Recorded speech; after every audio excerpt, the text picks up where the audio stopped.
దండగలేస్తారు. అస్సలు మిత్తి కలిపి వసూలు చేస్తారు. రూపాయి రూపాయి కూడా తక్కువ తీసుకోరు మళ్ళా. మరి గిదేంది? నర్సీవ్ అంటే గీసార్దే ఫోన్ రే. పేరు సుభాష్ చంద్రరావు, టీవీ మీడియాకు ఓనరు, అప్పట్లో బీజేపీ ఎంపీ కూడా. ఇంతకు ముచ్చటేందంటే బ్యాంకులు ఫైనాన్స్ కంపెనీల కాడ సార్ తీసుకున్న అప్పు 22,006 కోట్లు. దానికి మిత్తి కలిపితే 25,000 కోట్లు అవుతుండొచ్చు. కానీ ఎంత కడుతున్నాడో ఎరికేనా? ఉత్త 6.5 కోట్లే. అప్పిచ్చిన వాళ్ళు 199 రూపాయల లాసు, ఆయనకు లాభము.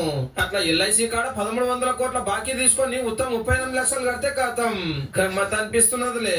గన్ని అప్పులు నేను కట్టలేను, నా దగ్గర లేవు అని నేషనల్ కంపెనీ లా ట్రిబ్యునల్ కు పోతే అయిన దానికి గింత కట్టి 1 టైం సెటిల్మెంట్ చేసుకో అని గింత సక్కటి ఆఫర్ ఇస్తే సార్ ఒక ముర్చుడు కాదు. ఎక్కడ 22,000 కోట్లు, ఎక్కడ 6.5 కోట్లు. 500 నోటుకు ఆటనకున్నంత ఫరక్ ఉంది. మళ్ళా ముచ్చట తెలిసి అటుకెళ్ళి విజయ్ మల్య సార్ లైన్లకు వచ్చిండిగా నాకో న్యాయమో ఆయనకో న్యాయమా అని. నేను తీసుకున్నది 6,000 కోట్లు అయినా 14,000 కోట్లు వసూలు చేసిరు. గింత అన్యాయం ఉంటుందా అని గరం అయ్యిండు. ఈ అప్పుల బాధలు తట్టుకోలేక సార్ బయట దేశాలకు ఎక్కేసిండు. అప్పట్లో ఆస్తులు అరాసు పెట్టి మరీ కట్టించుకోరట. అగో మరి గిట్లయితే బ్యాంకులు దివాలా తీయయా అనేరు.